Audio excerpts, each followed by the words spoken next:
Eric and Dee Dee Christ bought their Minnesota home in January 2007 when housing prices were at their peak. Now their home is worth only a third of what they paid for it. They've tried refinancing with their lender, Bank of America, but so far, no luck there. They've already received a foreclosure notice. It's been particularly hard on the couple's children. We try to hide it the best we can.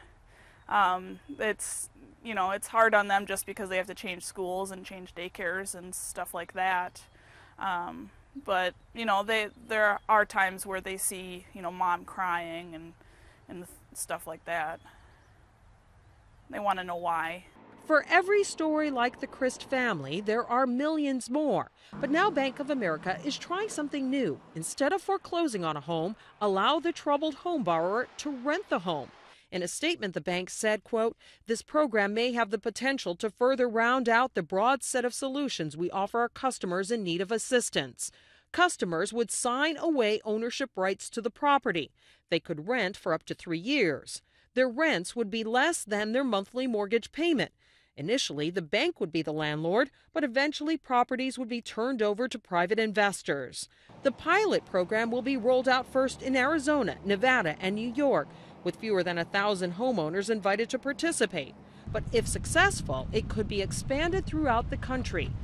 Marceline White with the Maryland Consumer Rights Coalition says for many, it's a better alternative to foreclosure. For families, what it does is it really keeps families in the homes, and particularly people with children. It means you can stay in the school. You don't have to deal immediately with looking for a new place to live. You're still part of the community that you've been living in for many, many years for lots of families. And for the banks, it helps them as well. They don't have a vacant property that they're supposed to cut the grass, paint and keep up. But Minnesota realtor Josh Pomerlow says many homeowners won't qualify for the program. Still, other families may be so sick of everything, they just want to walk away. It can't hurt. It's good to hear that they're doing something about this mess, but a lot of people just are ready to be done with their house and kind of just move on with their lives. Under the program, the rental rates will be at or below market rates, but this is a special program. At this point, Bank of America is selecting the initial participants, so it's not something people can apply for. Lisa Sylvester, CNN, Washington.